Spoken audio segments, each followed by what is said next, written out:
वाह, एग्जॉस्ट बहुत प्यारा है, अच्छा फील दे रहा है इसका एग्जॉस्ट।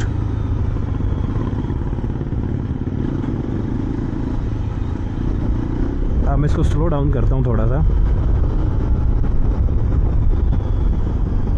ये मिरर्स है ना, मुझे इस बाइक के नहीं लग रहे हैं, किसी और बाइक के लग रहे हैं। 30 की स्पीड पे हूँ। अरे वाह, किसी तरह की कोई नॉकिंग नहीं है, नो नॉकिंग, छठे गियर में।